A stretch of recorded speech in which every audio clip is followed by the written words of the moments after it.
Fra una concimazione compiuta distribuendo i liquami nei primi 10 cm di superficie del terreno ed un analogo procedimento compiuto però cospargendo rasoterra e letame non ci sono differenze in termini di efficacia, ma da sottosuolo si riducono le emissioni di ammoniaca in atmosfera. Decine di operatori hanno potuto assistere alla giornata in campo organizzata dall'azienda Diana di Bonisiolo da Veneto Agricoltura. La giornata di oggi è una giornata strettamente di campagna in un'azienda di Veneto Agricoltura, un'azienda sperimentale che è l'azienda Diana Mogliano Veneto, ed è incentrata su due temi. Uno è quello dei trattamenti che è possibile mobilizzare, quindi portare di azienda in azienda senza che ogni singola azienda faccia un investimento consistente.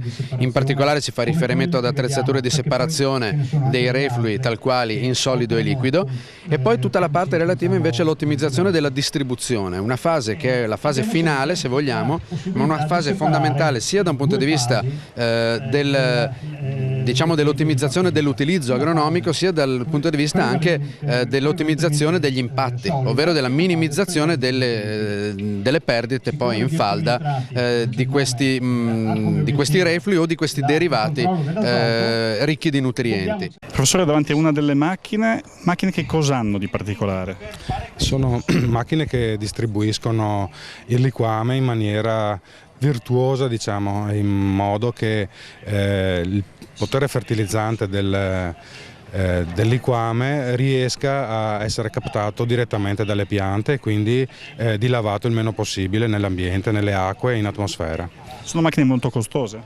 Alcune che vengono presentate molto costose, altre invece alla portata della piccola media azienda, e sono tipologie completamente diverse. Le prime, costose, devono lavorare 1500-2000 ore all'anno, quindi in continuo, e hanno un'elevatissima capacità di lavoro. Quelle piccole invece sono aziendali, di minor costo, meno impattanti, meno onerose dal punto di vista economico. La sperimentazione si inserisce nel progetto Riduca Reflui, che analizza percorsi modello per il trattamento dei reflui zootecnici da riutilizzare come risorse energetiche, cercando al contempo risposte alla direttiva nitrati e da gestioni finanziariamente sostenibili per gli agricoltori veneti.